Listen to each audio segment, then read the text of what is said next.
sec.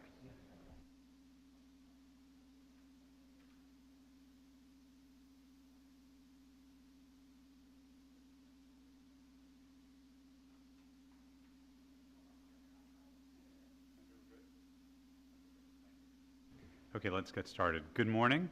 I'm Nestor Davidson, Chair of the New York City Rent Guidelines Board, and I'd like to welcome you to this meeting of the Board.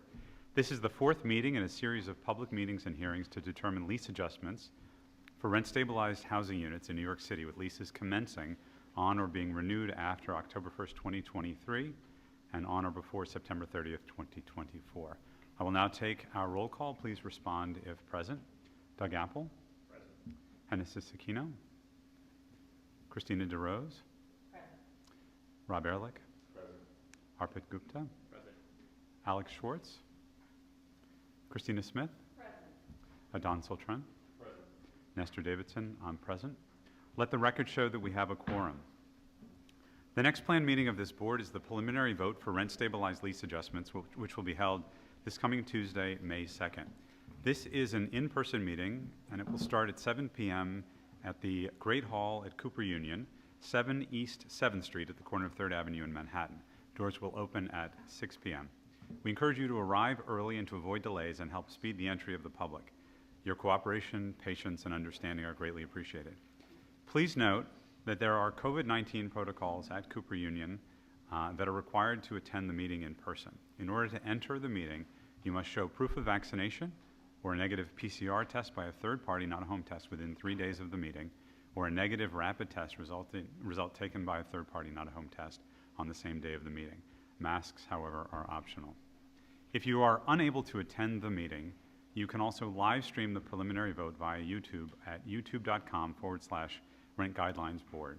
Information regarding this meeting is posted on our website, nyc.gov/RGB, in our meetings section.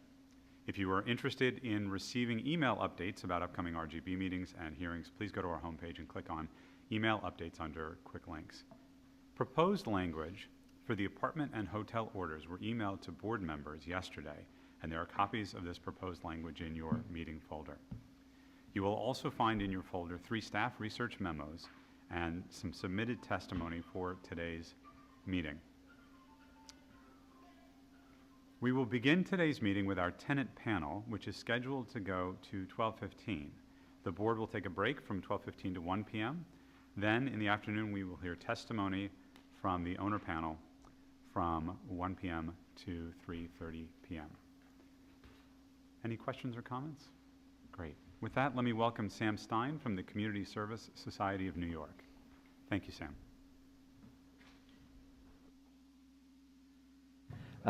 Just before, Sam's testimony was sent yesterday evening. We emailed it around, but it's also a copy in your folder. So.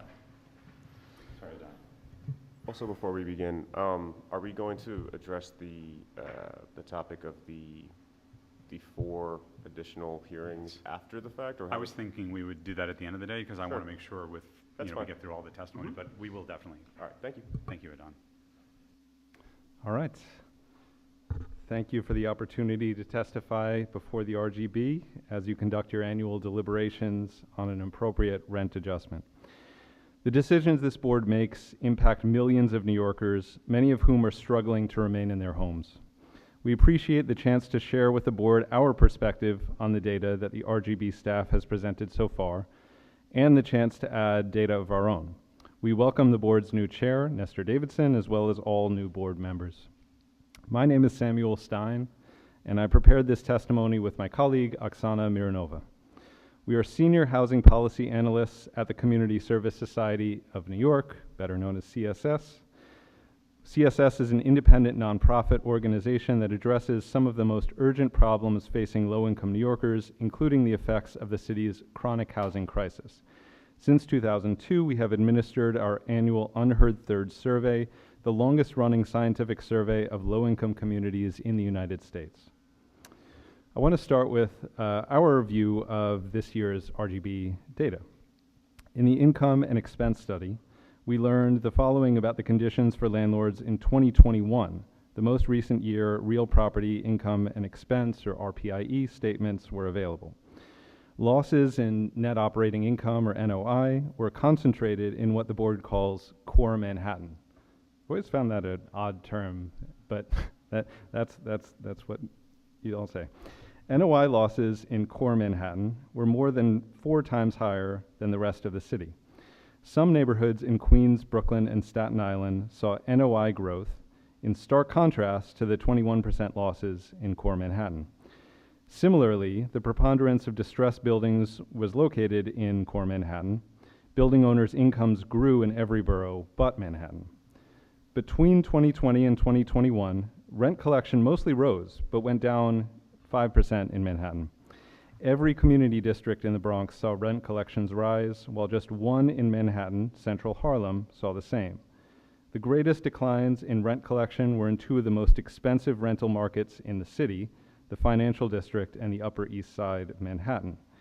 This is almost certainly due to temporary high-income flight for the city during this very specific time.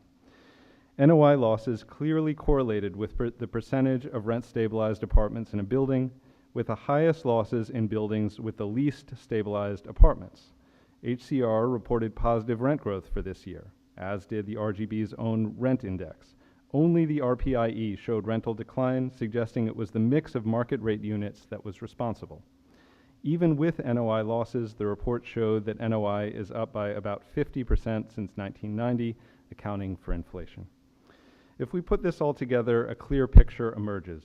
During what we hope were the worst years of the COVID-19 pandemic, relatively high-income tenants in market-rate apartments in core Manhattan, and to a lesser extent, tenants in generally expensive apartments that are stabilized because of 421A, left the city in large numbers, creating vacancy losses for owners of buildings with mixed market rate and rent-stabilized apartments.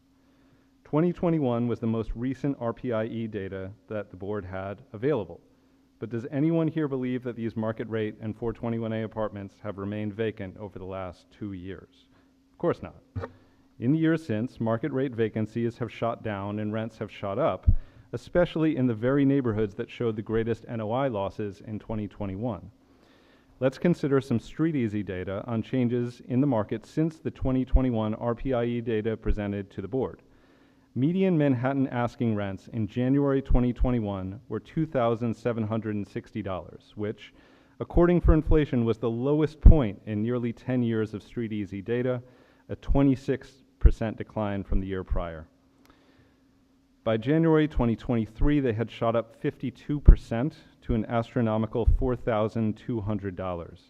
At the same time, vacancy rates went back down. Manhattan vacancies in August 2020 were 95% higher than they were the previous year, but by August 2022, they were 20% lower than August 2019. Data presented in the RGB's mortgage survey report suggests that the market understands that we are in a different place now than we were in 2021. In that report, we find rent-stabilized sale volume went up 14% from the previous year. Landlords are not selling at a loss. The average sale price per unit rose over $23,000 in rental terms, or over $47,000 in nominal terms, over last year, and is now higher than it was in 2016, 2017, and 2018. The reports of the rent-stabilized housing market's death after 2019 have been greatly exaggerated. There were no foreclosures of buildings with rent-stabilized apartments in the sample survey, and 99.5% of portfolios were performing. Buyers apparently are fairly convinced that buildings with rent-stabilized apartments remain a smart investment. While rising interest rates may frustrate landlords' attempts to pull equity from rent-stabilized buildings through cash-out refinancing, they are still finding buyers willing to pay top dollar for their buildings. At the end of the day, landlords have a tremendously valuable asset on their hands. Tenants have no such economic advantage. Landlords will certainly argue that rising interest rates make lending terms less favorable to them, and will use that to argue that the board should significantly raise rents. Let us briefly examine the logic of this argument. Why did interest rates go up? The Federal Reserve rose interest rates in order to curb inflation, which is eating into landlords' and tenants' budgets alike. If the RGB uses rising interest rates as a reason to inflate rents for over 2 million New Yorkers, it would directly counter the Fed's stated policy purpose. Raising prices is no way to combat inflation. The data on renters from this year's income and affordability study underlines why rent-stabilized tenants cannot afford higher rents. Most tenants are rent burdened in New York City, paying more than 30% of their income in rent. These figures are higher for rent-stabilized tenants than market-rate tenants, with nearly 40% of rent-stabilized households paying a majority of their income in rent, and 35% of rent-stabilized tenants paying more than 30% of their income in rent. The Consumer Price Index, CPI, rose 6.1% in the New York City metropolitan area, the largest increase since 1981. Of course, landlords are also affected by CPI growth, but they are not the only ones who pay for housing, goods, and services.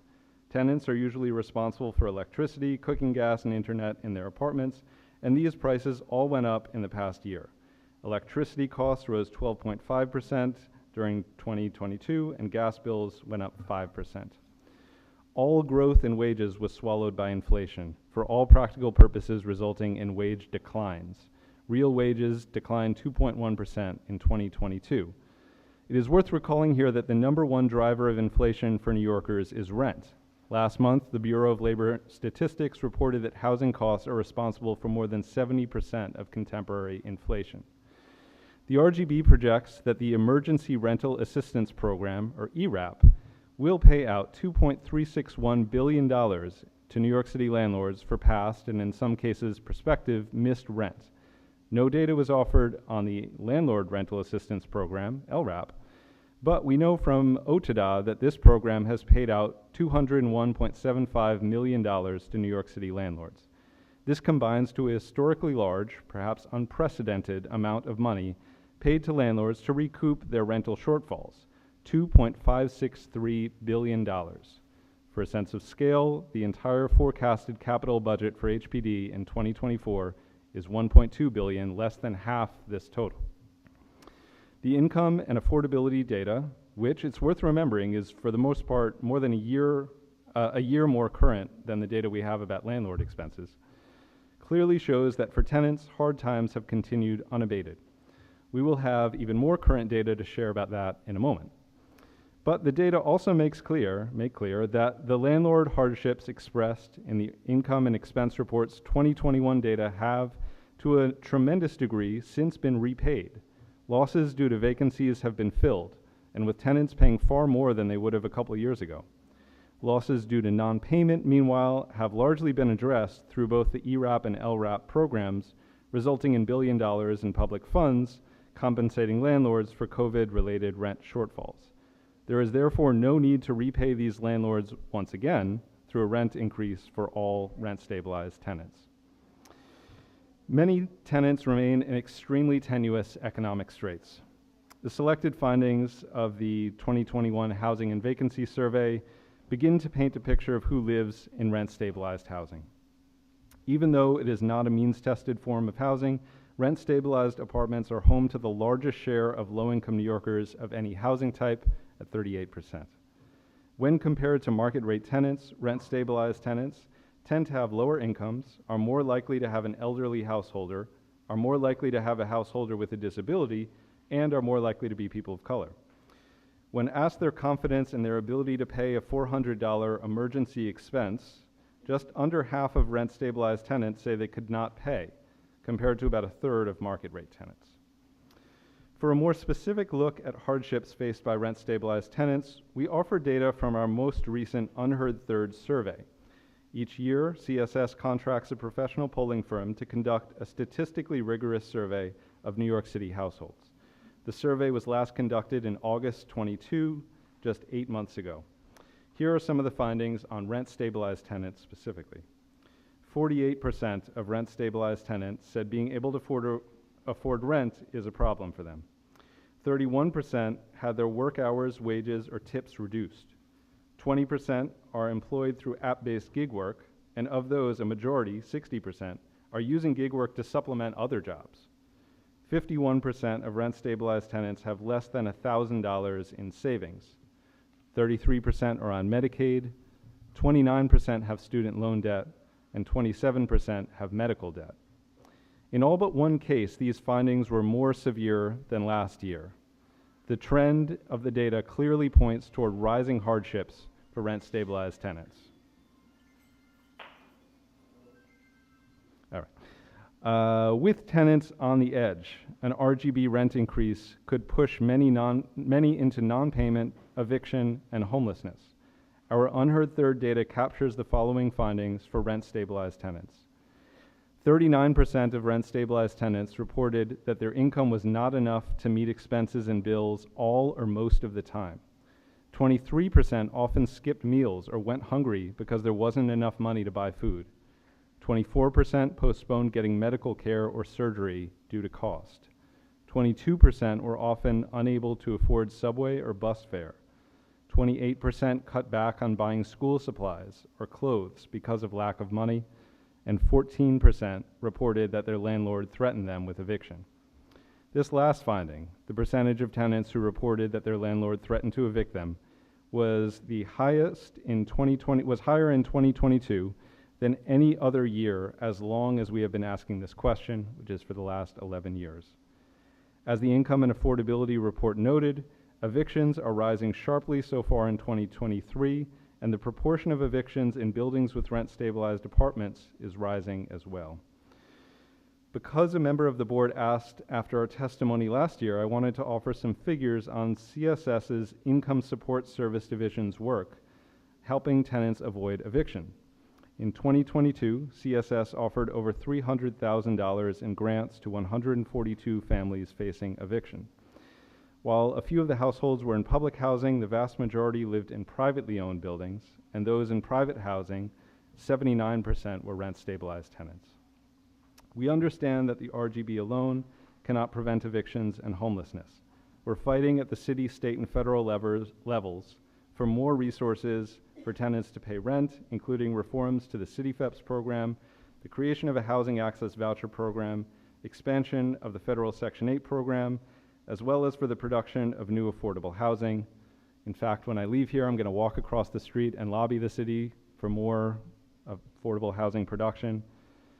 But those bodies have not yet acceded to housing advocates' demands, leaving hundreds of thousands of low-income rent-stabilized tenants without options if the rent rises above what they can afford. While there are programs that help vulnerable rent-stabilized tenants remain in their home, like SCREE and DREE, they are underutilized. According to a New York City Department of Finance report, less than half of the roughly 175,000 households estimated to be eligible for either SCREE or DREE were enrolled in 2017. The data we have presented today tell a clear story. The 2021 data that the board relies on to evaluate landlord incomes and expenses paint a picture of losses driven by a very specific set of circumstances: the departure of high-income tenants from parts of the city, the inability of large numbers of suddenly unemployed tenants to pay rent. Since then, high-income tenants have returned and are paying higher rents than ever, and public programs have repaid landlords billions of dollars for rental arrears. Meanwhile, rent-stabilized tenants continue to struggle to make ends meet in an increasingly expensive city. The Rent Guidelines Board should not make rent-stabilized tenants pay rents they can't afford in order to repay landlords for old losses they've already recouped. We encourage the Rent Guidelines Board to reject calls for a rent increase of any kind. Thank you for the opportunity to testify. Thank you so much. Let me open for any questions from the board. Christina. Thanks, Sam. It's nice to see you in person. I had a question with the SCREE and the DREE. Do you have any sense of why, if 50% are eligible, are not accessing those programs? That's a great question. And I asked the controller's office if they can provide me with more recent data, and if I get that, I'll share it with the board. This is the most recent that I can find. I would love for legislation to have information about SCREE and DREE provided with every lease renewal. That seems like a good way to make sure that everybody who's eligible knows about it. As of now, folks who are the most in touch with social service providers, community-based organizations, are the most likely to know, and be signed up, but there's nothing automatic about it. It's kind of like voter registration. The more we can do to get this information in front of tenants, the better. I do, yeah. Yeah.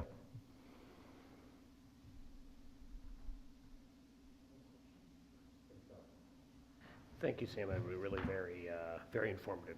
And I appreciate you giving it to us in advance, so it gives us a chance to look at it, so thank you. Sure, I apologize for the Kind of a little bit typos. of a follow-up to Christina's question. Especially in the, this housing stock where you have 323,000 families, do we know, or do you know, how many of those are actually receiving some form of government subsidy? Whether it be SCREE or DREE or Section 8 or City FEPS or many others? Do we have any sense of those numbers? So the best way to answer that question would be with the Housing Vacancy Survey microdata, which has not yet been released. Right. So that microdata, we have it from 2017, we don't have it from 2021.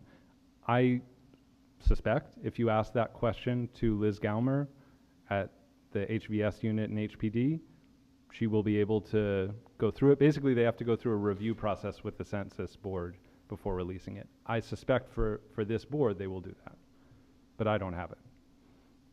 Maybe we could ask them for that. Yes. Thank you. Thank you. Sure. Sam, again, thank you so much for being here, and really appreciate the written testimony as well. Thank you. All right, Andrew, who's next? Leah here? Should we go with Desenia? Should we do Desenia? She's here. No, she's not here. Okay. Dulcinea Glover? From Tenants and Neighbors and Lennox Terrace Concerned Citizens Association. Welcome.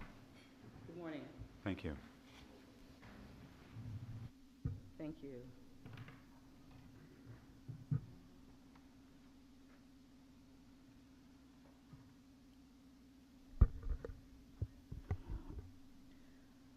I'm here representing Lennox Terrace, the Lennox Terrace Association of Concerned Tenants.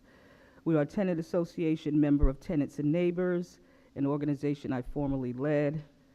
Just a little bit about me. I'm a lifelong New Yorker. I have been in my current apartment for rent-stabilized apartment for nearly 40 years.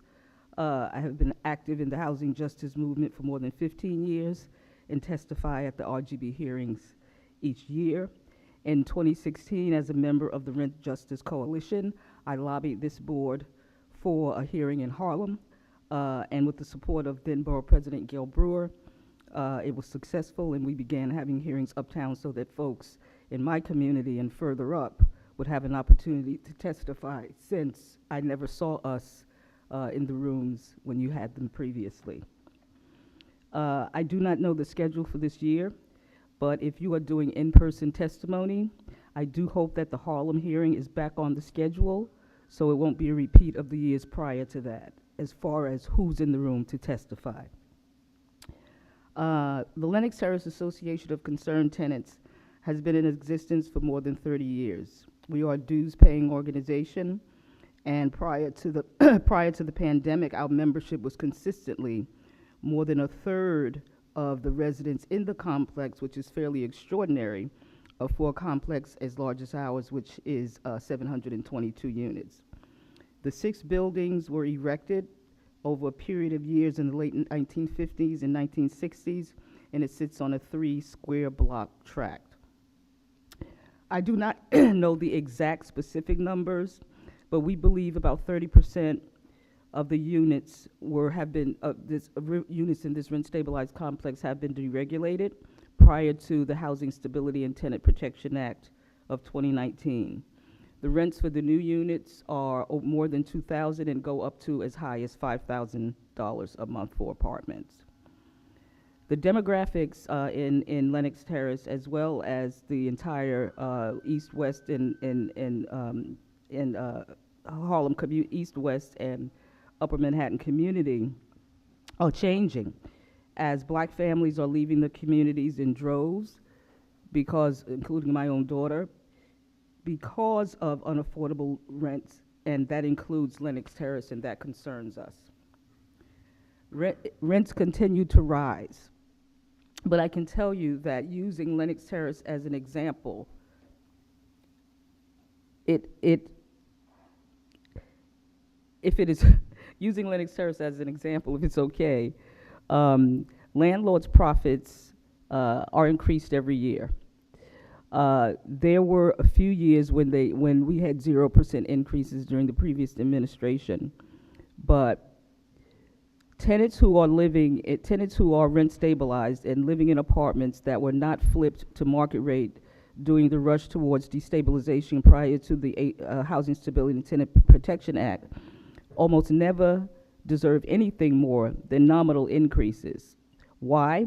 Because rent stabilized landlords make a great deal of profit.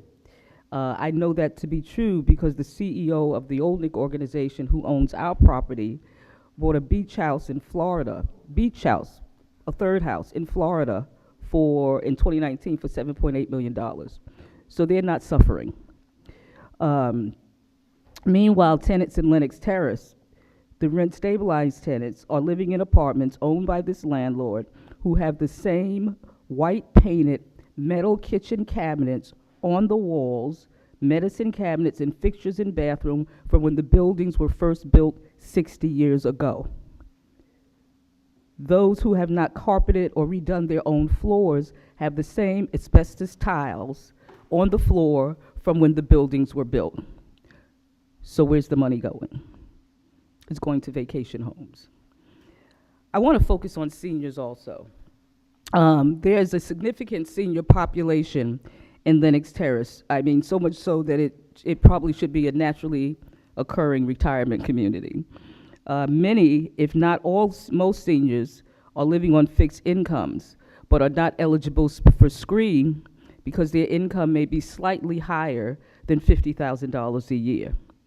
The kinds of increases that I have heard floating this year from this board, or any increase after last year's increases, may be finally what puts them out on the street.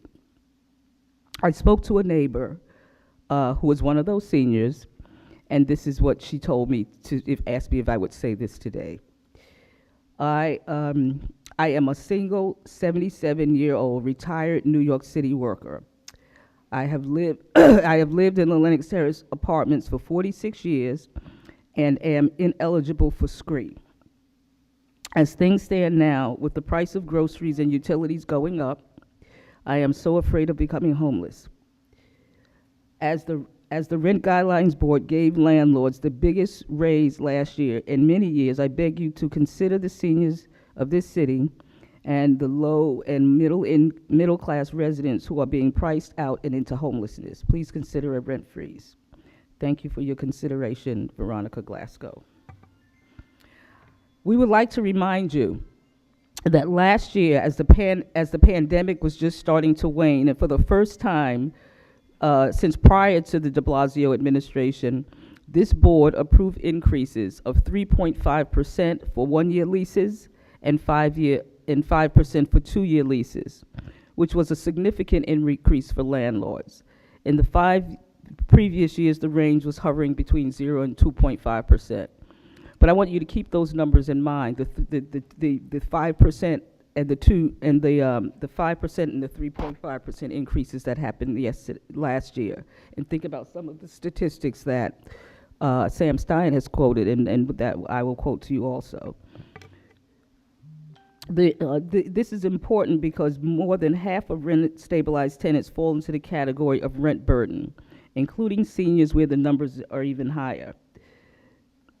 When the increase happened, and I know maybe some of you may not have been on this board, but it's the board. When you raise the increases to 3.5% and 5%, the numbers in the PIOC and other reports were based on the previous year. This year, with the cost of everything from groceries to personal products like toilet paper, rent-stabilized tenants need a rent freeze. If landlords are experiencing hardship, they should file for a hardship application. And this is something that we say every year. And in all of the years I have been coming and talking to this board, I think I've heard of only 2 in 10 years landlords applying for hardship. In 2022, the Coalition for the Home in 2022, according to the Coalition for the Homeless, numbers of unhoused New Yorkers had dropped just slightly below 50,000. In February of this year, that number has risen to 74,762. I can't help but make a connection in some way between the increases that were inflicted on tenants in 2022 to have had an impact on the number of people in such a, that's over 20,000 people in that span of time. And then, according to a January 2023 report by the Institute for Families, Poverty, and Children, during the year 2022, homelessness in New York City rose steeply. As of mid-December, over 12,000 families with children were living in Department of Homeless Services shelters. That's 4,000 more than at the start of the calendar year. If you raise rents on families that are living in nearly 1 million rent-stabilized homes in New York, housing nearly 3 million people, what do you think that number might be? We need a rent freeze in 2023. The numbers that I have heard floated coming out of this board are absurd. They are cold-blooded. They are uncaring about people, while people buy bigger and bigger yachts. I know that there are small landlords, but if nobody is filing for hardship, then that means they're not suffering or not able to pay their bills, because there's a process in this city where they could fight that. So after the increases of last year, as the pandemic is still waning, and the number of homeless people, including children, that has risen so sharply since you imposed that increase, I ask you again for rent freeze for the rent-stabilized tenants in New York. Thank you for the opportunity to speak today. Thank you so much. Let me just ask you to hold for, first of all, again, thank you so much for your testimony. I just want to make sure if any board members have any questions. Okay, again, thank you so much. Oh, Thank sorry. you. Wait, Okay, no. great. Yeah. Thank you, really appreciate it. Delsenia, can I have a copy of your testimony? Can I? Yeah, thanks. Thank you, really appreciate it. Adon, is Leah here? Okay, great. So I'd like to next hear from Leah Goodrich with Mobilization for Justice.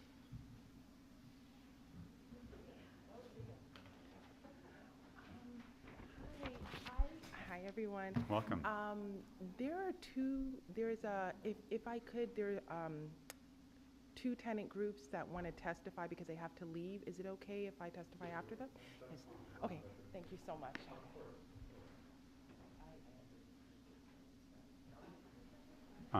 Okay, of course. Please join us.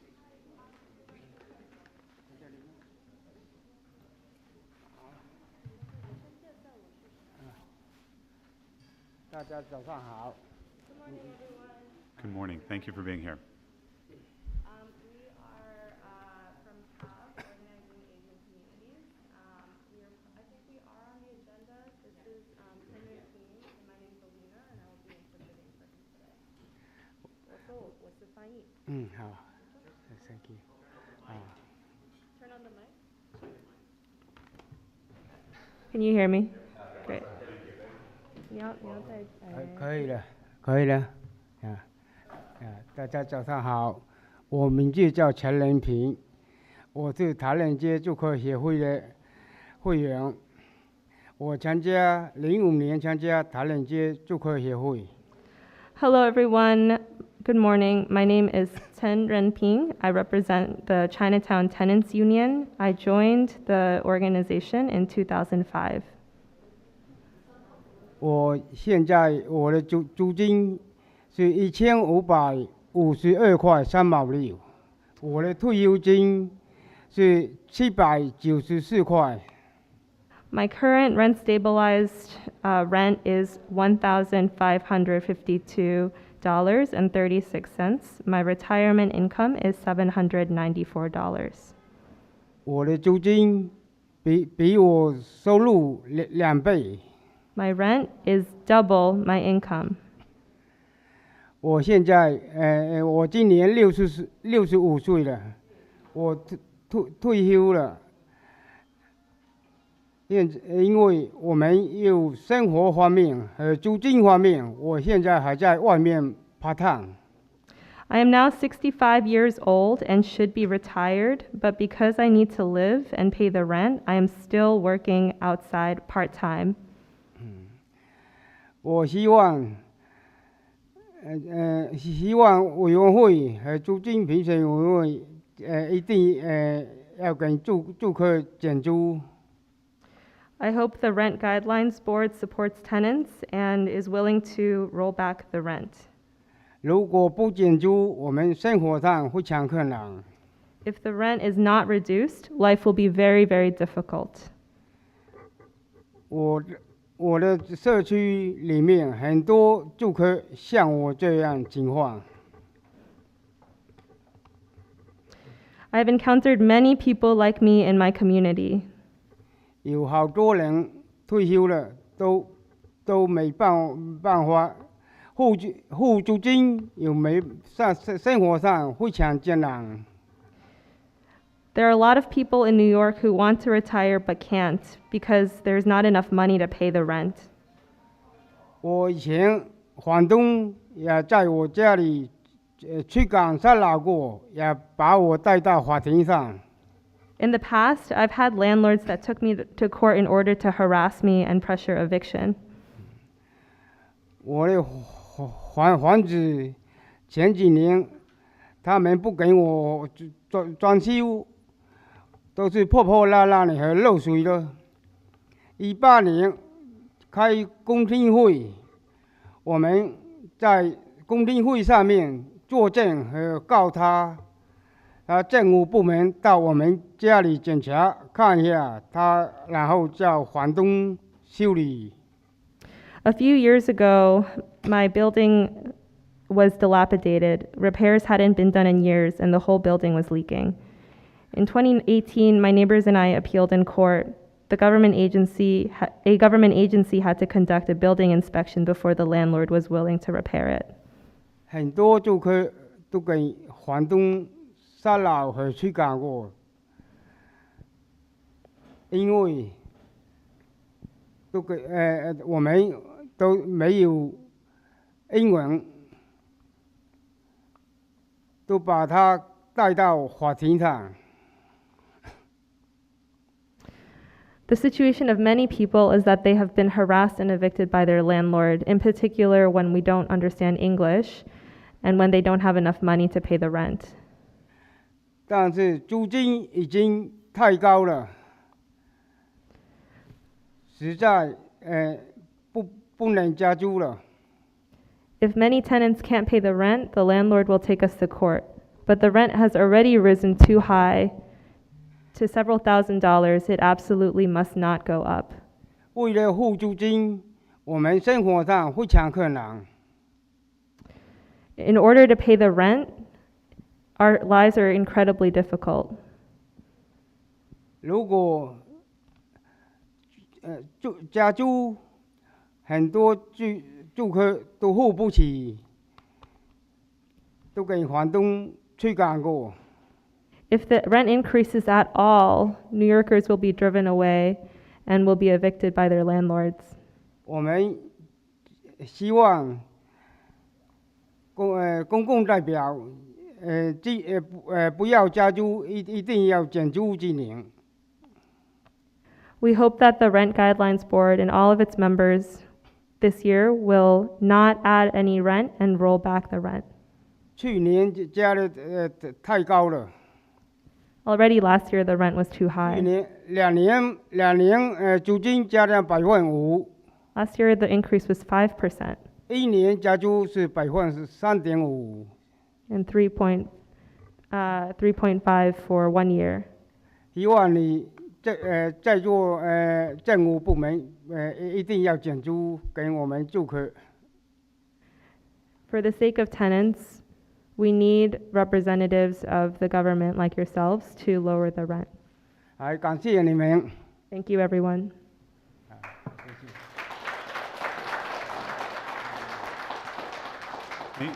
Thank you so much for that. Let me open to the board if anybody has any questions. 他说感谢，现在问有没有人有没有问题。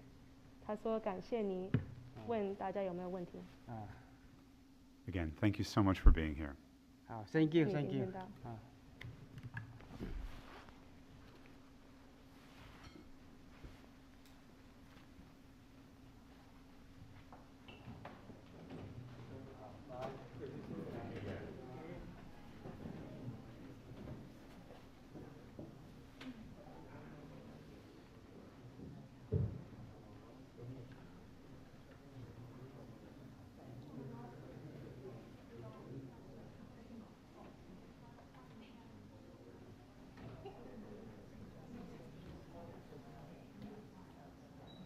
Leah, why don't we just take 1 sec as folks are wondering? Thanks.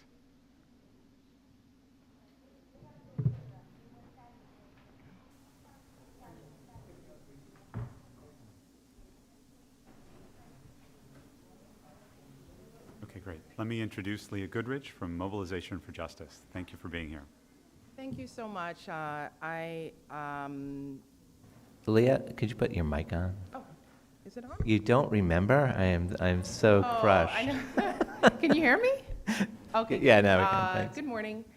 Thank you so much for having me. I will make it brief since I know there's a clock somewhere. Oh, there's no clock. All right. Well, good morning. Thank you for having me. Thank you. It's okay.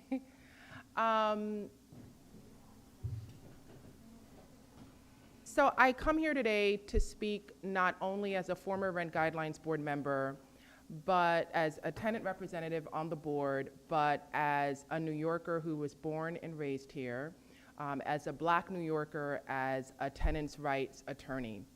New York City is at a crossroads with the housing crisis. I am going to speak first from the perspective as a tenants' rights attorney. I am the managing attorney for housing policy at Mobilization for Justice. It's one of the many legal service providers as part of the right to counsel. So what that means is we represent tenants who are facing eviction, and we are funded by the city to do so. We are at the front lines of the housing crisis, and I call it the eviction crisis. And on account of that, I have tenants coming into my office every day. We speak to tenants in court. And one of the things that I can tell you with 100% certainty is that almost all of our tenants are in court, not because of financial mismanagement, not because they couldn't pull themselves up from the bootstraps, but because the rent is too high. As your own reports show, the income, the monthly income is around $1,600, but the average rent is around $1,400. That doesn't leave much for food, transportation, healthcare, any other emergencies that pop up. And so as a result of high rent, people are getting evicted. They're not able to afford their apartments, their rent stabilized apartments. I want to just also paint the larger picture. Median rents in Manhattan at this point have been reported to have risen beyond $5,000 for the month. While New York has various types of affordable housing, most of it isn't accessible to New Yorkers. Section 8 is a voucher which pays the landlord a large portion of the rent. There are two types of Section 8. The NYCHA Section 8 waitlist was closed in 2008. HPD is also not available. Public housing has a lengthy waitlist. Some people wait for as long as 10 years just to get into public housing, and then when they finally get in, they have to deal with and worry about decrepit conditions and repairs.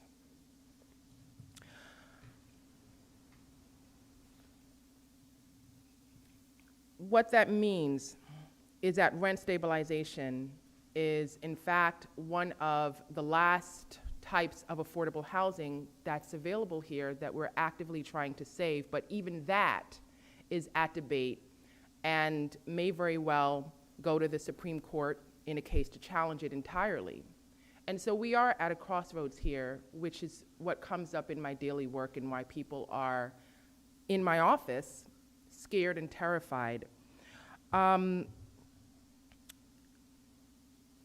The next thing I want to talk about, and I just want to frame it and say, I'm a housing policy person, and so I know that a lot of people here have spoken about the nitty-gritty of the numbers. I'm here to talk from a larger perspective as housing policy and how to frame these discussions.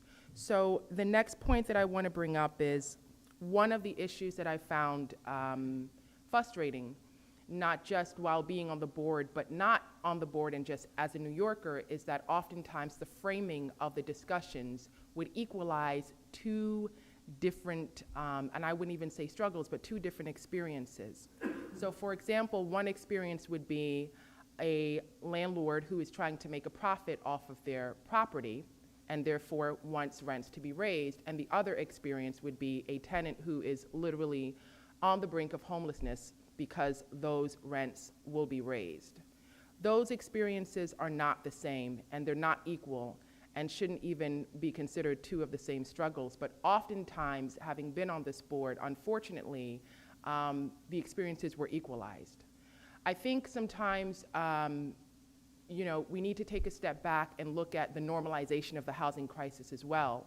So for example, if 200 tenants come, like as today, and one landlord comes, it's pretty inaccurate framing to try to equalize and say, well, what did this one landlord say that's representative of all landlords? And to try to make it because 200 tenants came. It ends up in very inaccurate framing, and in all honesty, in my opinion, it ends up normalizing a housing crisis that disproportionately impacts people of color.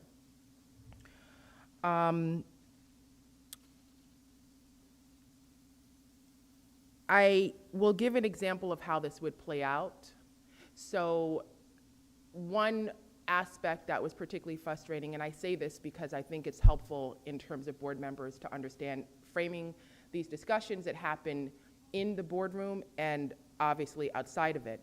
So one aspect, or one example of how this would play out is any external so-called tenant gain that would happen would be factored into consideration and discussion. So for example, well, landlords should get an increase because there's right to counsel. So tenants won that. So we have to think about that and give tenants and give landlords something. Landlords should get an increase because there is the eviction moratorium. So tenants won that, so we have to give landlords something. Landlords should get an increase because HSTPA, rent laws, tenants won that this year, so we have to balance that out. And I want to point out that all of those things that I've named are not even actually gains. Those are all mechanisms that have been put in place to literally keep tenants' head above water. They're not actually gains. They don't actually win anything above landlords. They're literally keeping tenants afloat. A lot of them are correcting wrongs from decades of injustice in terms of housing affordability and a history of redlining, segregation, that leads to inequity in our housing system. So it ends up being a framing that leads to inequity in the decisions. So I would caution against that when having these discussions. Lastly, I want to talk about a topic that is near and dear for me, and actually has impacted my family and a lot of people that I know, which is racialized displacement. The housing crisis, I talked a bit before about how a lot of the housing crisis has been normalized. So, homelessness has been normalized when we're discussing it, the housing crisis in of itself. But I want to talk about also why that particularly may be. This is a housing crisis that is disproportionately impacting Black and brown people. It's mostly people of color. We've had many reports that show that there is a Black exodus in New York City, and that's not because of that is largely because of housing, not being able to buy a home and certainly not being able to rent. We have to remember that nearly 70% of New York City residents are renters, and the rent being so exorbitantly high doesn't allow for many of these people to be able to save money to buy a home. In the New York City black population has declined by 200,000 people in the past 2 decades. Tenants living in majority black zip codes are 3 times as likely to be as evicted as tenants living in majority white zip codes, and Latinx tenants are most likely to be threatened with eviction. Asian American and Pacific Islander residents have declined by 10% in Manhattan's Chinatown between 2010 and 2020, according to the U.S. Census. You know, I could go on and on. According to an analysis, the most recent census data provided that 59% of Latinx households are rent burdened, 57% for black families. This is I mean, just to put this into context, I've been practicing as a housing attorney for 10 years, and I can probably count with some fingers left over the number of white clients I've had, just to put it into context. I think that that is important framing because we are dealing with the housing crisis that clients are in my office largely because of the decisions of this board. I'll stop and take questions. Thank you very much. Questions from the board? Christina, please. Hey, Leah, nice to see you.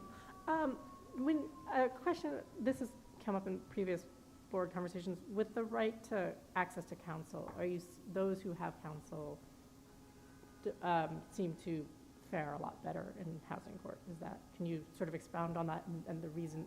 I suspect I know the reasons, but I'd love to get the views to So share I there. bring it up because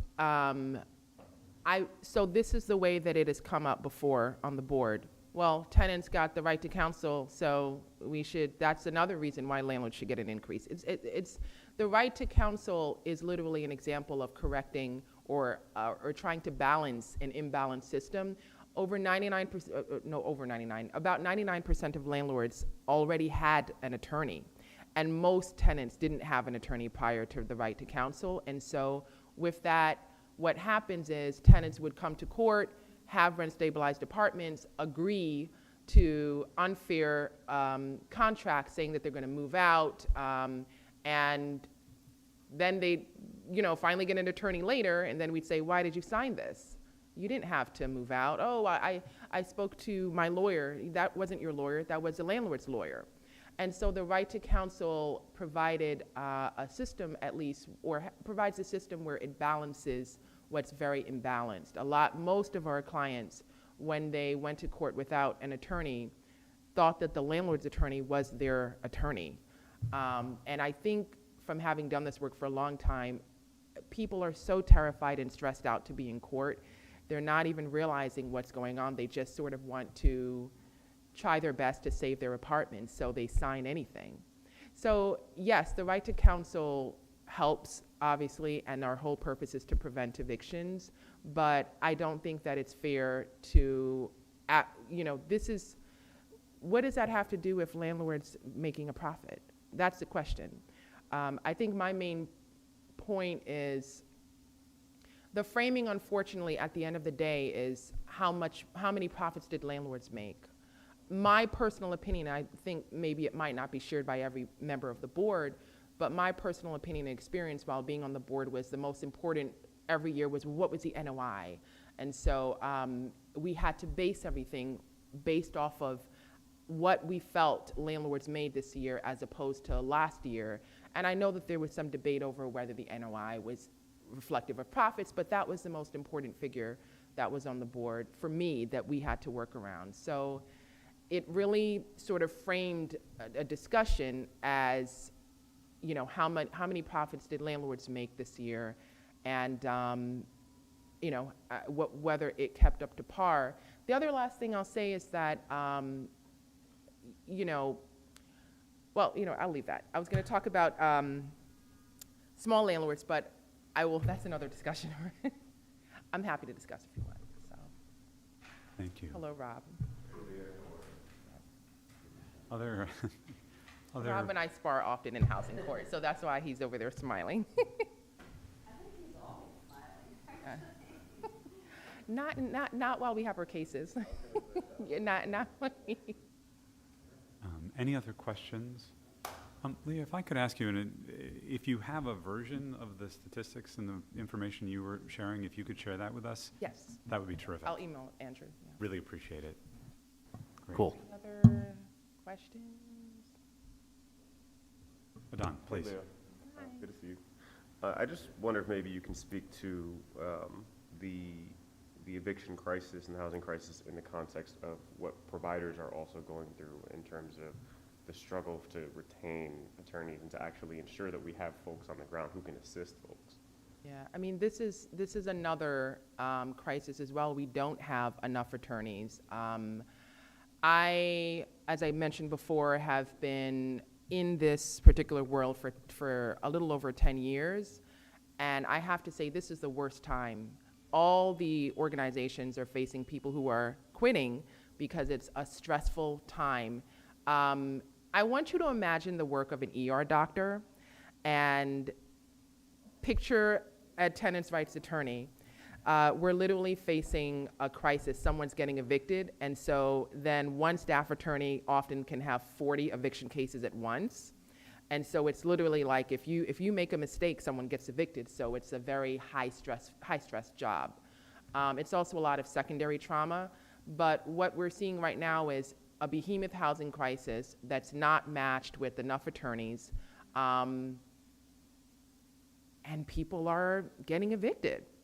There are a lot of people right now who, on account of the pandemic, and I've never seen this, but many people in our office who are coming in with 2 years of rent. They just couldn't get back on their feet, lost their job, couldn't fully get back on their feet, and so we're having to struggle to try to, get city agencies to give them rental arrears assistance, and it's hard. And so what we have now, they might not be reflected in the eviction data, but a lot of people end up having to sign agreements to move out. That's not necessarily an eviction, but they're agreeing to leave. They're being pushed out because they weren't able to afford their apartment. So it's a very difficult time for tenant attorneys as well, obviously, as tenants. I don't know if you had a question. Oh, sorry, yeah. Thank you so much, Leah. It's really great to meet you, actually. I don't think we've ever met. I wanted to ask the question in the context of the data Sam presented, which was about all the emergency rental assistance payments, which, I think that data is, how are you seeing that play out in the context of eviction? Yeah, so the biggest one that we were relying on was ERAP, and that is now done. And so we have a bunch of, I've seen a bunch of tenants who applied for it but are still waiting. And obviously we have landlord attorneys who are, when we restore the case, because we're like, okay, I don't want to wait anymore. And so what ends up happening is it's a big fight in court because, we're waiting to see if they can get the money. Sometimes they don't get the money, and sometimes they end up having to leave.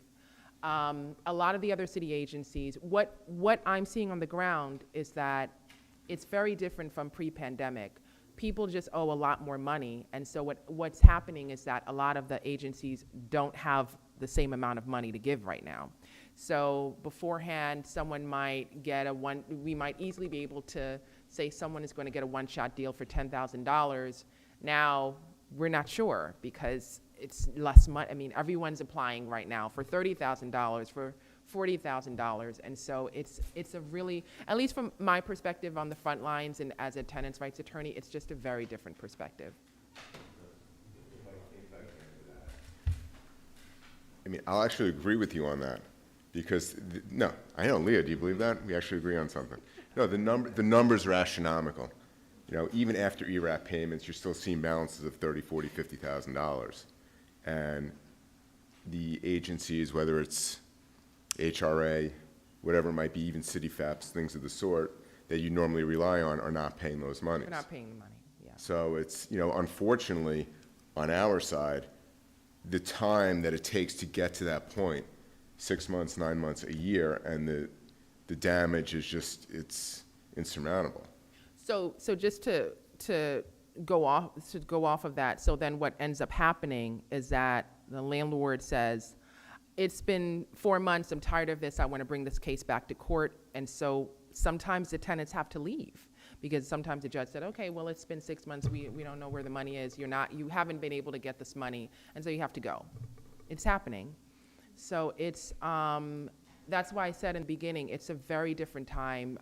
It is really the most disastrous time I've seen as a tenants' rights attorney. Everything has been a crisis, but this is, we are just at a crossroads right now. We don't have enough attorneys. There's not enough affordable housing. Even the affordable housing that's being built, ask me how I know, is not affordable. Some of them are, the income requirements start at $80,000, and then the rent is actually $2,500 in Flatbush for a studio, and this is literally on Housing Connect. And so, as I said, Section 8 is not an option. The wait lists have been closed. NYCHA is not an option. And then the private market apartments, good luck, fine, and so then what do we have? And so that's why I say, when I talk about the exodus of people of color from New York, some people say, well, people are freely moving. No, they're not. No, they're not. They're not able to afford New York, and they're being pushed out.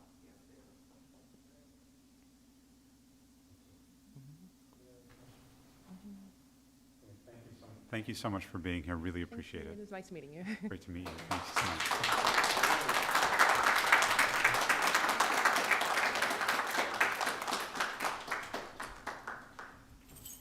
We have next on our list, Blaise LaPierre. Welcome. From Goddard Riverside Law Project. Thank you for being here. Thank you. All right. Dear members of the board, my name is Blaise LaPierre, and I am a tenant organizer with the Goddard Riverside Law Project. The Law Project has provided free legal representation and organizing support to SRO tenants living on the west side of Manhattan for over 30 years. It's a great honor to have the opportunity to address you concerning issues affecting tenants in single-room occupancies, or SROs, and Class A residential hotels. To start off, short-term single-room occupancy rentals in New York City pose a serious threat to permanent residency and housing stability for low-income residents. SRO units are the only affordable housing option for many vulnerable populations, including single adults, seniors, and those experiencing homelessness. These individuals rely on SRO units as a stable and secure living arrangement, as they provide an essential safety net for those who would otherwise struggle to find housing. However, the rise of short-term rentals and SRO units has led to an alarming trend of displacement, where permanent tenants are pushed out to make way for temporary occupants who are willing to pay higher rates. This has created a volatile housing market in which vulnerable individuals are at risk of losing their homes and becoming homeless. In order to become a permanent tenant in an SRO unit, a tenant must meet certain criteria, such as occupying the unit for a minimum of 6 months, paying rent on time, and complying with the terms of the lease. Permanent tenancy provides a crucial stability and security for tenants, as they are protected by rent stabilization laws and can't be evicted without just cause. Short-term rentals undermine that rent stabilization laws by ensuring tenants don't stay long enough to receive the benefits that a permanent tenant would. It is essential to keep those SRO units stabilized in order to ensure low-income residents have access to safe and affordable housing.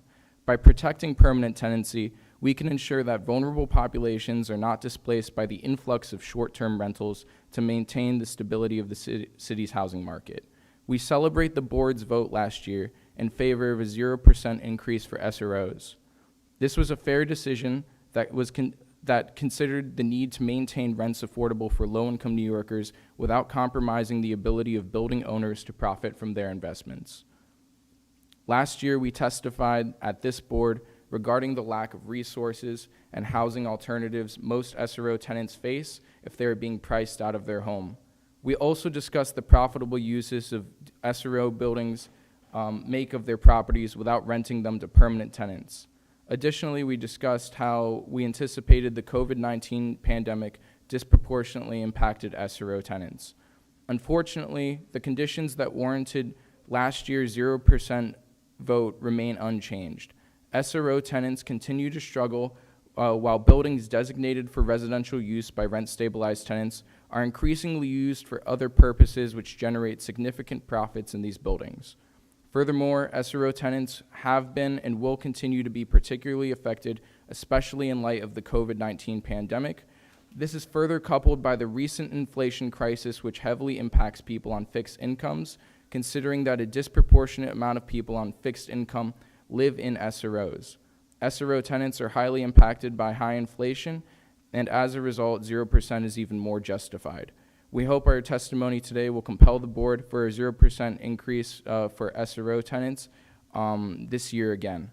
And so now I'll just sort of move on to the conditions that SRO tenants are living with based on the 2023 income and affordability based on the 2023 income and affordability study done by the Rent Guidelines Board. So it's unsurprising that the report indicates in 2022 there was an increase in caseloads for cash assistance of 14.2%, and the Supplemental Nutrition Assistance Program, SNAP, at 1.3%. While unemployment rates decreased in 2022, they are still at a very high 5.7%.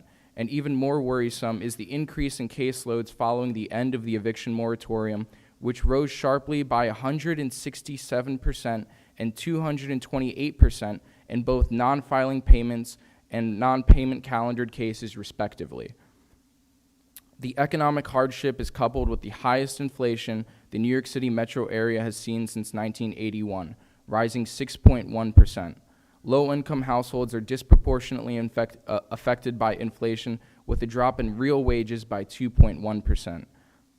On top of all this, the number of residential evictions rose from 136 in 2021 to 4,109 in 2022. New York City Department of Homeless Services shelter rose on average 8% in stays each night, with the average number of people staying in DHS shelters each night reaching 51,817 in 2022. This is up 3,800 persons from the prior year and double the average of the 20,000 to 25,000 found in the 1990s.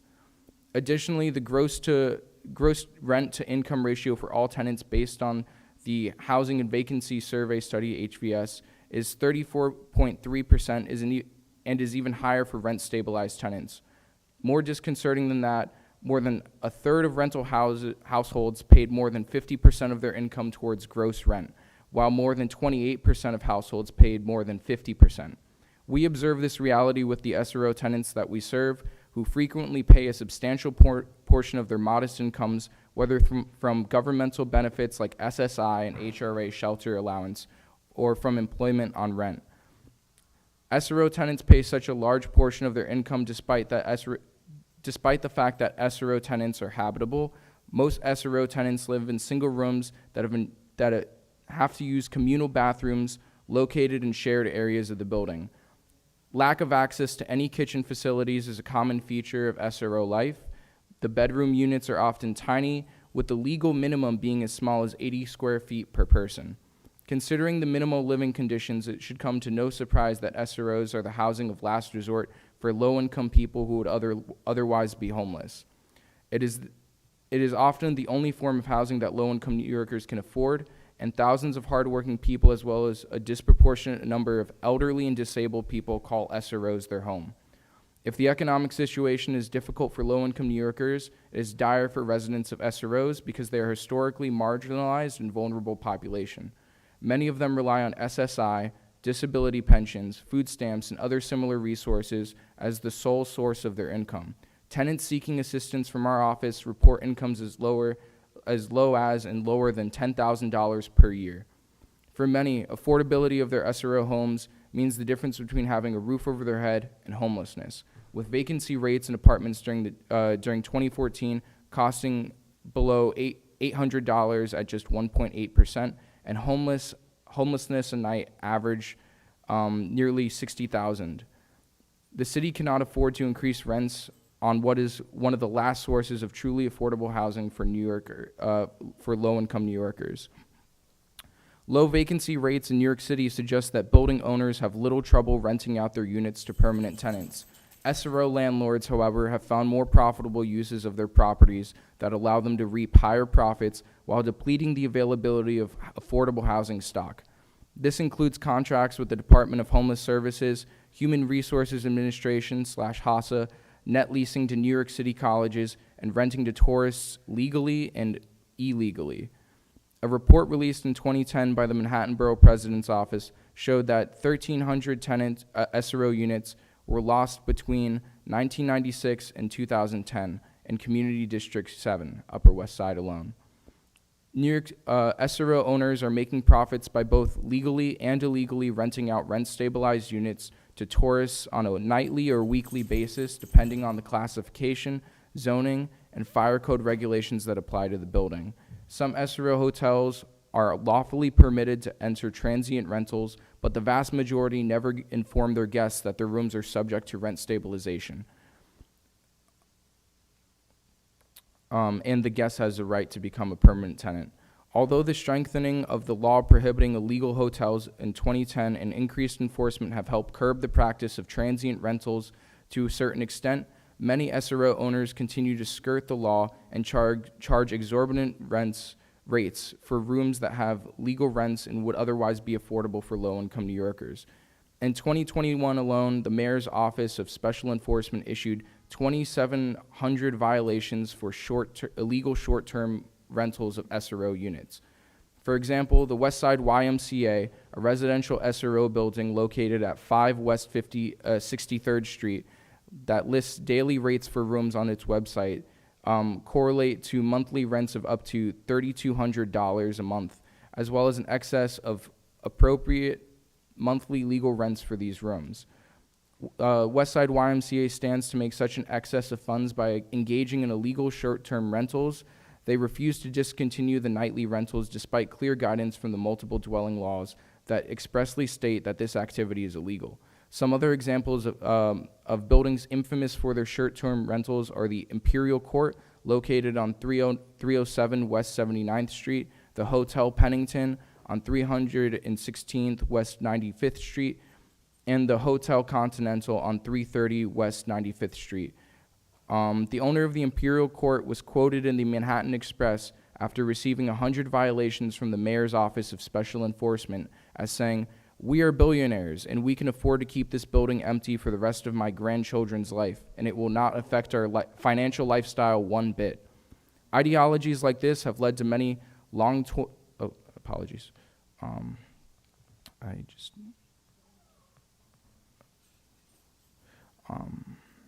Ideologies like this have led to many long-term rent-stabilized tenants being forced out of large buildings through various means of harassment, resulting in excessive vacancies and horrendous living conditions for remaining tenants.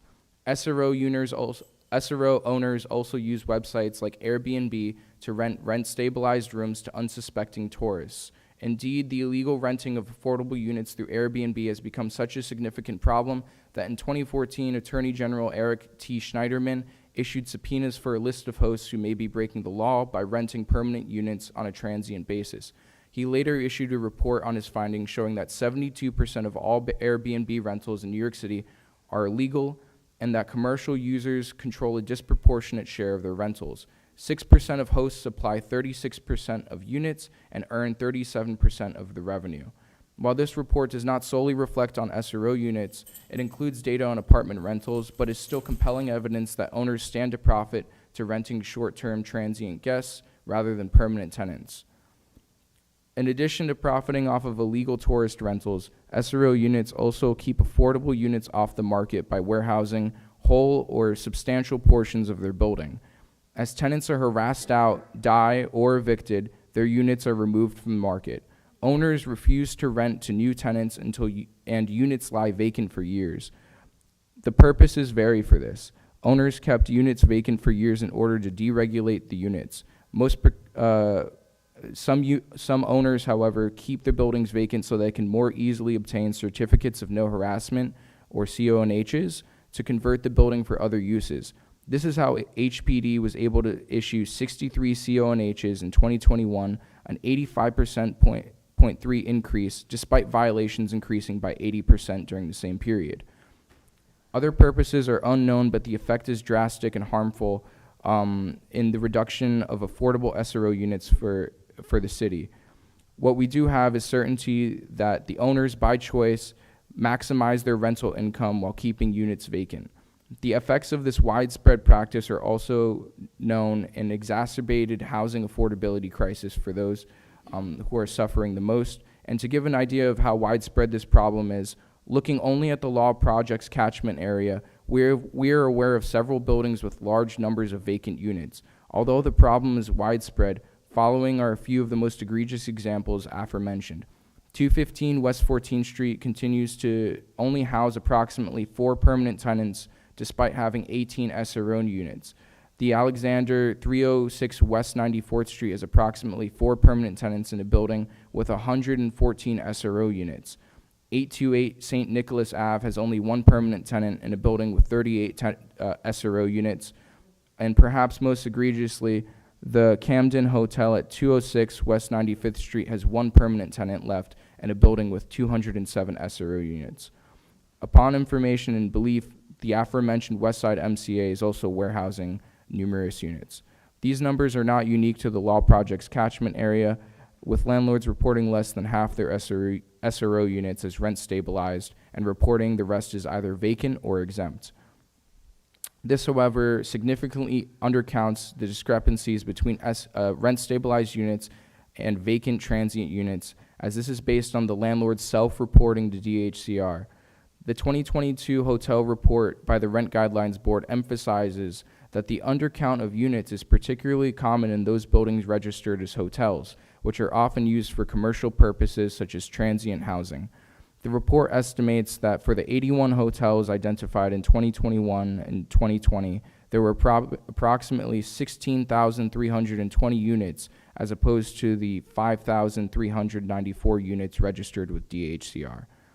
Since the owners of these buildings and other buildings with warehouse units are foregoing rents from permanent tenants, they certainly do not deserve any guidelines increase. Conversely, these tenants in these buildings are frequently harassed and must struggle on limited incomes to diligently pay their rents.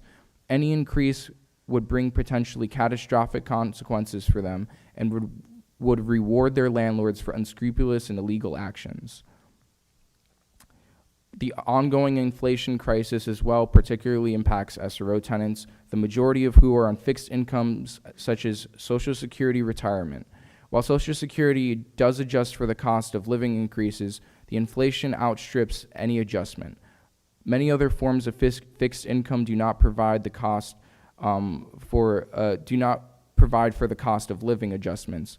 Wages have not been keeping up with inflation either, and as a result, households are paying for more basic necessities than ever, while their income in real terms is diminishing. Lower income households are particularly affected, with these households experiencing the highest level of inflation with the lowest income increases. SRO housing accommodations are the last resort, and SRO tenants are low-income people living on the brink. Their incomes are just enough to afford them the necessities of life. They're precisely the group of people who have been most impacted by the rising prices. Allowing landlords rent increases in the midst of this record inflation will punish many SRO tenants over into the brink of homelessness. Even under regular circumstances, SRO tenants are unable to afford alternative housing, especially in a notoriously expensive city like New York City. With inflation raising rent prices all over the city, alternative housing is simply not an option. Increasing rent will only further the increased hardship and marginalization of SRO tenants from high inflation. Landlords, on the other hand, benefit from the increasing real estate prices and do not need a rent increase as a further boon. This is further emphasized by the fact that all operating costs for hotels that contain rent-stabilized units have gone down 1.3% between April 2021 and March 2022, while the lowest income and most vulnerable are dealing with rising expenses.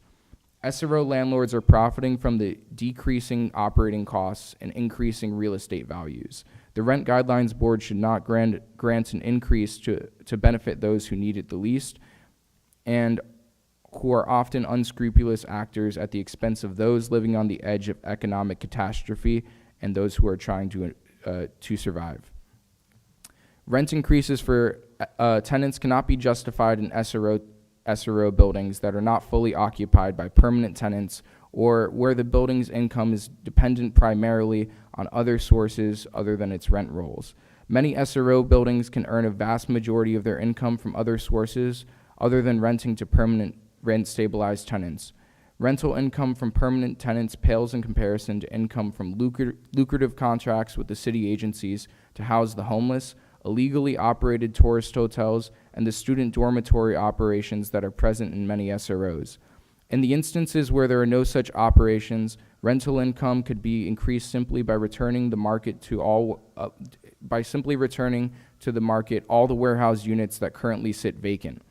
Lastly, although you may be tempted to pass a provision such as the ones that were passed in the years prior to 2012 that permitted increases if buildings had a certain percentage of occupancy, no increase accompanied by the proviso for SROs is warranted.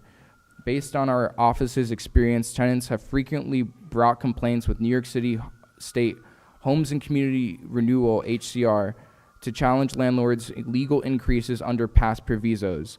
In years where provisos have been in effect, our office has nonetheless had to challenge numerous illegal rent increases. In the past year, with 0% increases and no provisos, the number of illegal overcharge complaints in our office has had to file on behalf of SRO tenants has decreased drastically.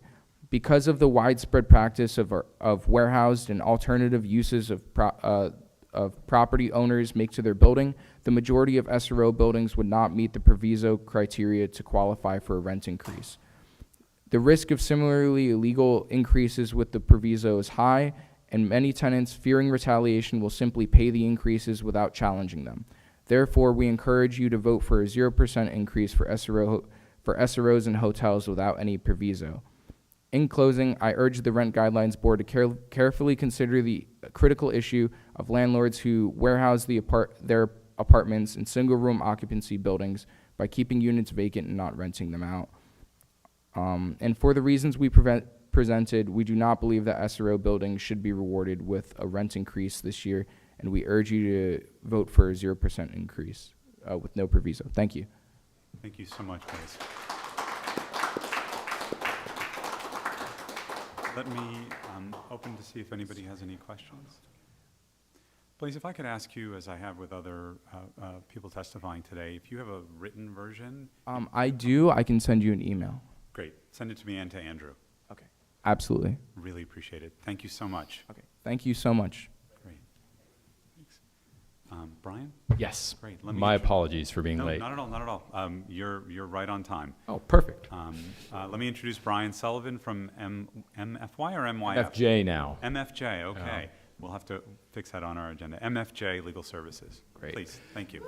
So thank you very much to the board for hearing this testimony. My name is Brian Sullivan. I'm a senior staff attorney at Mobilization for Justice, working primarily with SRO tenants.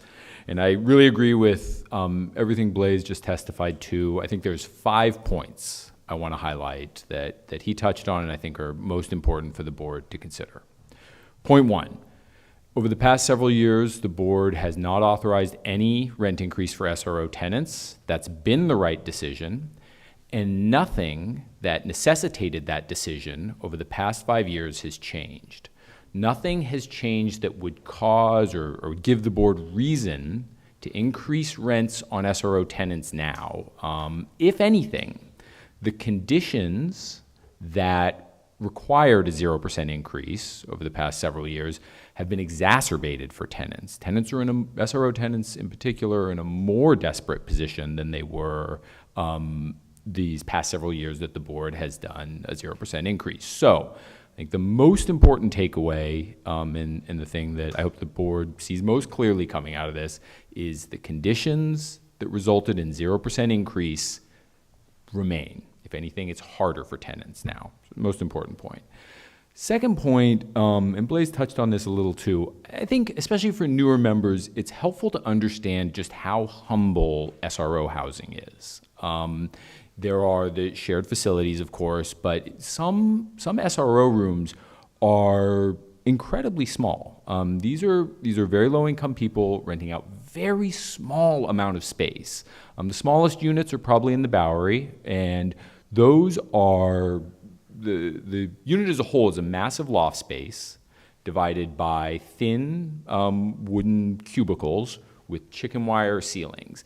In some of these units, you can reach your arms. I'm a little short. I can't do it, but a taller person can reach their arms to either side and touch both sides of the wall. These are very small, or excuse me, both sides of the room. These are very small units. I work a lot in Brooklyn, and those SROs tend to be in subdivided brownstones. And so it'll be one floor of a brownstone building divided sometimes into 5, 6 individual units. They'll share a bathroom down the hall, a kitchen down the hall. These are very humble units, and that's important for 2 reasons. One, you think about exactly what you're increasing the rent on. I mean, this is someone paying for a very humble, sort of the most humble legal housing there is in New York City. 2, if these units were filled, Blaze talked a lot about warehousing, and it's a major problem. If these units were filled, even though individual rents are low, the ground rent could actually be quite high because of the way they're subdivided. And that leads me to the third point I want to make. Owners do not need a rent increase. I think I've been testifying here for close to 10 years, and I think in that time, SRO owners have come to testify about their need for a rent increase once, and that's telling. The reason is rent increases in SROs are not a meaningful source of profits for them. The rent increases in SROs don't dictate whether that building has a good year or a bad year. They don't take it seriously. They don't come here and testify because it's not meaningful to them whether they secure that rent increase in their SRO buildings. As Blaze testified, there's other profitable means. You can do short-term rentals, rent to a nonprofit, renting to DHS, to Department of Homeless Services was common for a while. These are profitable ways they operate it. We might have questions about those too, but before the board is the question of rent increases. And none of those profitable means are impacted by rent increases in SROs. I litigated a case a year and a half ago in which this question of financial feasibility was explicitly raised by an SRO owner. This was a warehouse case, or excuse me, a warehouse building in Chelsea, and ended up being the subject of a vacate order. And the owner's defense to our case against them was, we can't afford to operate this building profitably. The rents are too low, the conditions are such that we could never turn a profit here. And they fought that case vigorously. We had a long trial over it. They introduced 3 or 4 experts, all testifying we cannot profitably operate this. And the judge rejected that argument, saying if you filled this building, if you didn't warehouse it, if you charged the rents you're entitled under the Rent Stabilization Code to charge, you could in fact operate it profitably. So not only do they turn to other means, sort of, parallel to regular renting to secure profits here, but if they were operated in a sort of full way, if they filled the units, charged the rents they were allowed to charge, this judge found that at least in this case, you could in fact turn a profit. Point 4, SRO tenants are some of New York's poorest residents and some of New York's most vulnerable residents. Vast majority of my clients are older, retired, living on fixed incomes.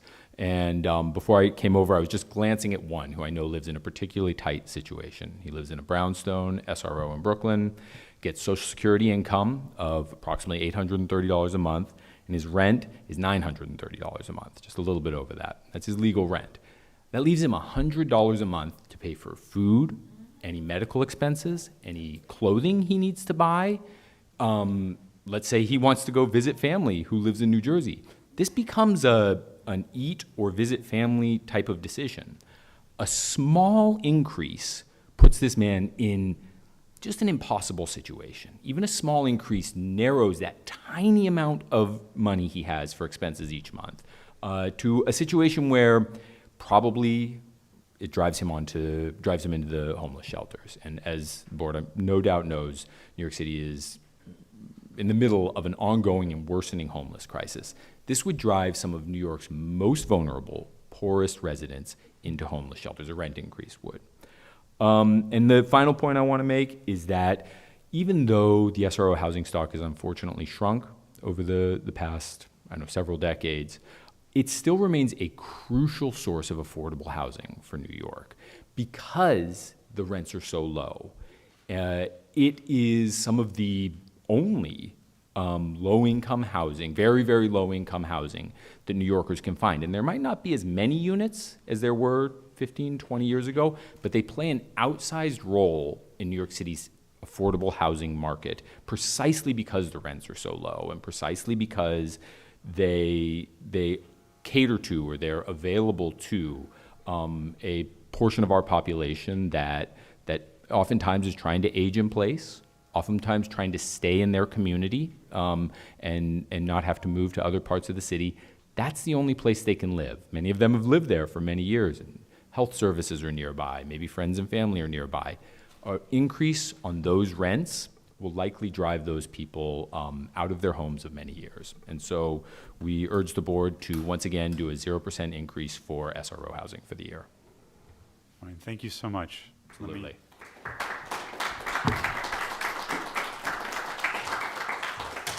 And I'll say again, if you have written testimony, I have some here. I can also email it to emailing Andrew. would be great. If you want to leave Sure. the written copy as well, but Should I just walk it around? No, let's just see if anybody has any. Oh, I'm sorry, yes. Please. Yeah, thank you very much, Brian, for your Of course. testimony. I know this is a very hard number to figure out, but has there been any studies that you know of or reviews that actually establish the current or past, I'll call it the vacancy rate? Well, the vacancy rate You in know, SROs. I mean, whether it's a unit taken offline for warehousing, which is a Yeah. charged term, or that's vacant for other, because I do understand that issue in this stock, but is there any data on that you know of? I was going to answer a different question, which I'll also answer, because I don't, Probably know to a be lot more blunt, than I do. I don't know the answer to that. I thought you were going to ask how many units there are. Census Bureau suggests there's around 30,000 SRO units. In terms of the vacancy rate, so in the 80s, HPD did a study called the Blackburn Report, which is this deep empirical study, yes. Basically, I'm aware of Well, it. yeah, well Very aware, vague. exactly. And there hasn't been anything like that since then. And so I don't think we know. I mean, Andrew, I see raising his hand, maybe you have some sense. So it used to be a part of the HVS, Right. but there's too few units for the data to have any statistical significance. So they stopped including any sort of vacancy or any data on SROs or rooming houses or any hotel units in the HVS. And I think maybe it was 96? That sounds right, yeah. 99, something like that is the last time. So vacant, now we do our report, which we count the units that are registered with HCR.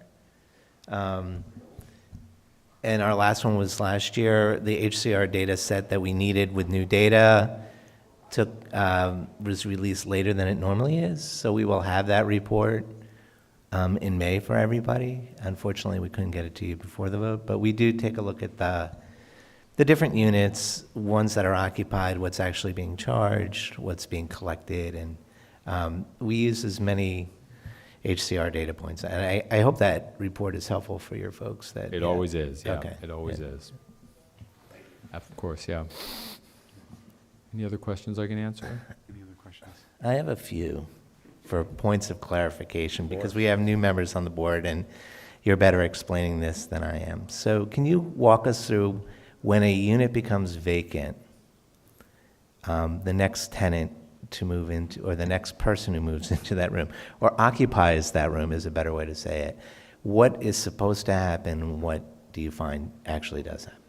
So what's supposed to happen there is in some ways very similar to other rent-stabilized housing. Person moves out, landlord says, okay, we have a vacant unit now, you can move in. I'm forgetting now, and Andrew, you might remember off the top of your head whether any vacancy allowance is allowed. I think that it's not in SRO housing, but the new person would move in, start paying rent. What actually happens is that the room is just left vacant. It's pretty infrequent. I wish I could give you the exact number of how often a new tenant would be taken in that circumstance, but normally the room is just left vacant. It's not rented back out, And I think the overall strategy here is to dwindle the number of tenants living in this sort of housing until, to be blunt, they all pass away. Right, but if particularly if there are no leases with SRO housing, so if someone moves in not knowing it's an SRO unit is what I'm getting at. Yes. And how does that play out? Got it, sorry. I understand what you're getting at. Yes, so what's supposed to happen is whenever, say, this would happen even if there was a short-term rental. The landlord's supposed to hand a, I don't know, sort of like a know your rights thing or a flyer, some piece of information explaining this is SRO housing. You have the right to become a permanent tenant should you request a lease of 6 months or more or live here for 6 months or more. SRO housing is unique in that respect. You can become a tenant just by being in a building for 6 months. You're supposed to get this notice, and the tenant can then decide, do I want to stay here or not? Even in rooms that aren't being warehoused or buildings that aren't being warehoused, it's to be blunt, I've never once seen that notice handed out. And sometimes what will happen is the new tenant doesn't know that their rents might be potentially quite low. They'll be charged whatever the landlord thinks they can secure, which is sometimes much, much higher than the prior tenant. And they won't know that they are entitled to a rent stabilized rent at whatever amount is registered with DHCR. And so frequently when that does happen, when there's this sort of turnover, the rents dramatically increase. Sometimes the tenants will ultimately figure it out, talking to neighbors, coming to talk to an office like mine, but there will at least be a period where the rents are much higher.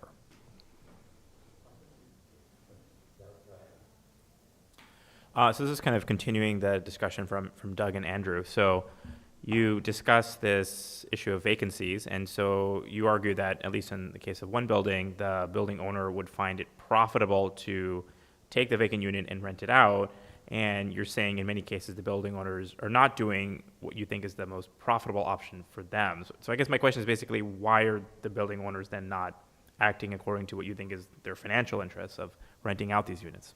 So I guess I can't say. I wish I could say I knew if it was their most profitable avenue. It might not be, to be blunt. It might be more profitable for them for reasons that I don't fully understand, to hold it vacant, either demolish it after that and seek a certificate of no harassment, which Blaise talked about.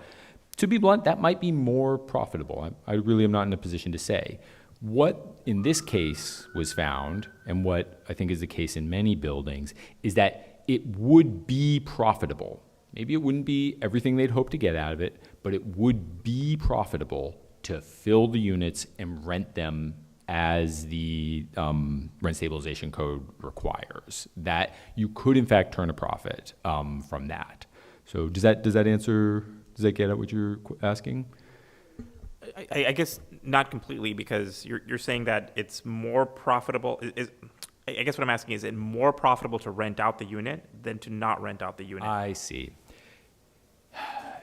In the short term, absolutely. Not renting out the unit, you're getting no income whatsoever. The building is deteriorating.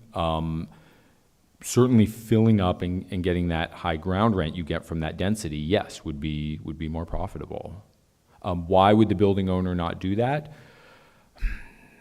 I can offer a couple pieces of speculation. One would be they're trying to convert it to what would ultimately be some higher rent use, maybe through demolition, maybe through all short-term rentals, something like that.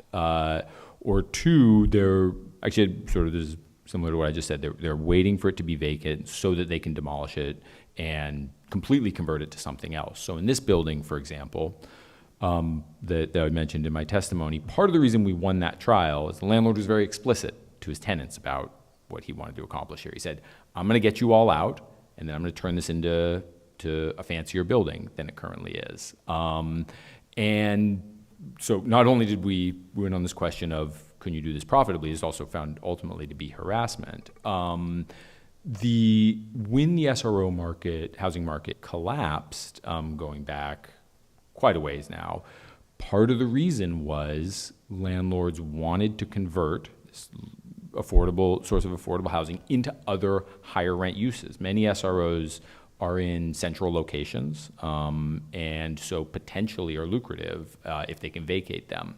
The problem is, this comes at great human cost. This comes at the cost of vacating these tenants who are, as I've said, are vulnerable, and I think are an important part of the city, are vulnerable and old, or part of the working poor in the city. I'm sorry, but I know we have new members, and I just want to point out what's legal and not legal. So you guys referred to illegal transients and legal transients. Can you define the difference between, because there are both? Yeah, so for some SRO units that are operated as effectively hotels, in fact, some of them in the east side are nice hotels that also have long-term tenants who've stayed there. It is legal for those hotels to operate the way they do. They have a lot of short-term rentals. For one reason or another, the units that they're renting out on a shorter term are no longer part of the rent-stabilized housing stock. So that is legal for them to do that. They can do that and continue to serve the longer-term tenants that they have.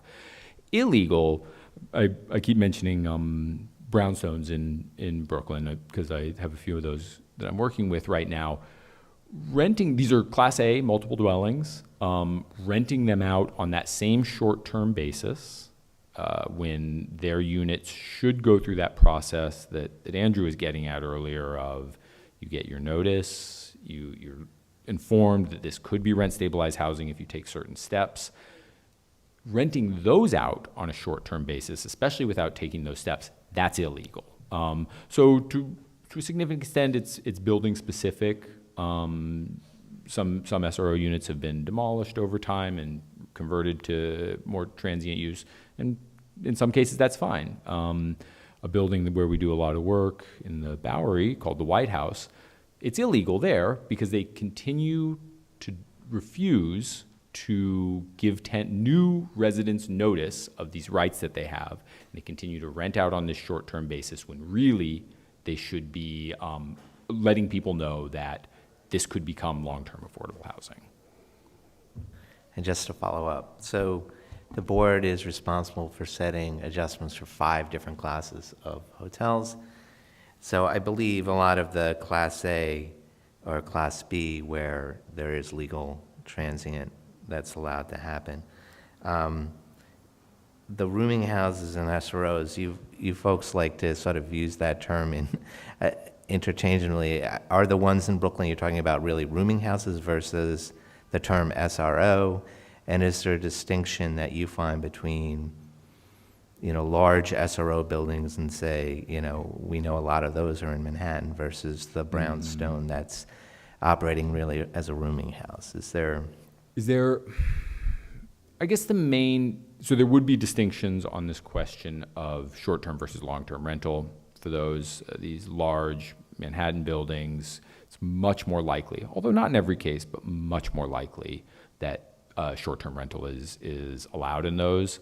The rooming houses in these brownstones are not, short-term rental is not allowed. And then you see the Bowery buildings where some of those have rents registered at very short intervals, week-long intervals or something like that.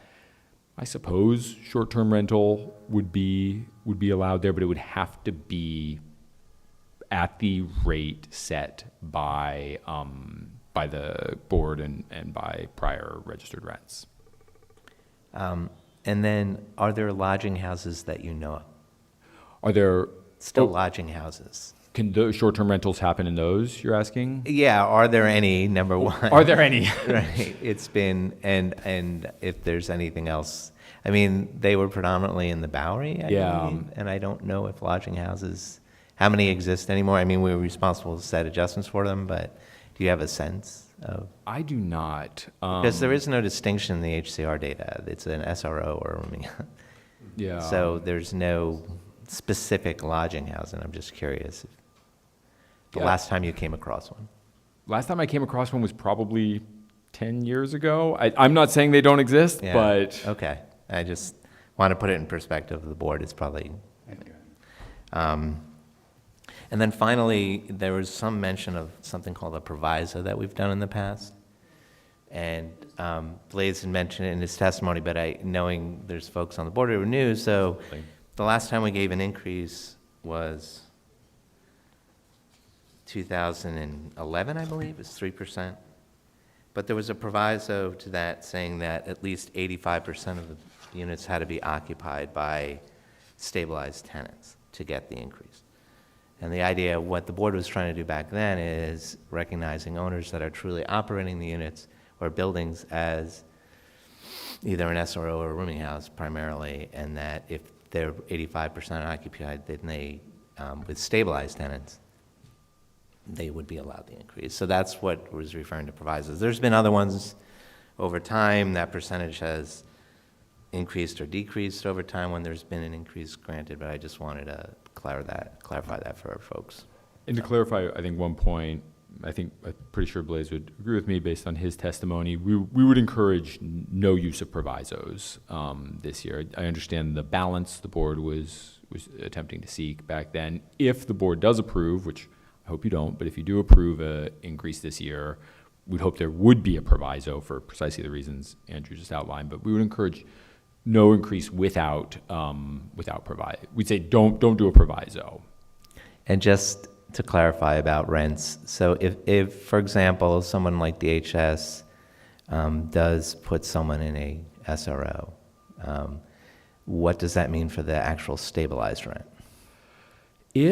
So the way the DHS was doing that for a long time, and to some extent still does it, they pay much more than the stabilized rent. DHS would pay, back when this was happening with great frequency, maybe, 6 years or so ago now, they would pay $2,000, sometimes even $3,000 for a unit when you'd have a stabilized rent of maybe $300-400, something like that. And so when DHS does this, the rental amount that's getting paid to the owner is much higher. And is that true with if they're housing students or things like that? Yes, okay. Thank you for raising that. That's a good point. Yes, when students, so there's an exception that effectively allows SRO owners to charge considerably higher rents when they're renting out to a university, and the students or the university itself sometimes are paying for the rooms. Similar to DHS, the rates will be much higher than what the legal registered rent would be. And they're allowed to do that. Great. Of course. But once the DHS contract ends, it goes back to the original. Exactly. Yes, that's exactly right. Thank you. Any other questions? Brian, thank you again. My pleasure. Yeah, thank you for hearing me. What should I do Just with why don't those? you leave it with Brian? We can circulate. Thank you. Thanks very much. So, Andrew, it's now a little bit before 11:30. I want to see whether there's any possibility that we could have lunch a little bit early and perhaps prevail on some of our friends in the owner group testimony. I don't know whether Michael and Kelly could come a little bit early. Yeah. Yeah, except I think we had the food arriving at like 11:45, so why we don't were we take a close. break I think I told Charmaine 11:45. Okay, good. Let me propose that we take a break now, and if the food comes at 11:45, we eat, and then let's see if Michael and Kelly might be able to come, say, at 12:30. At least we could move things up by half an hour, or Joe, or Basha, or Ann. I'm also happy to help reach out if I can be helped. Just trying to be efficient with our day. We have a lot to cover.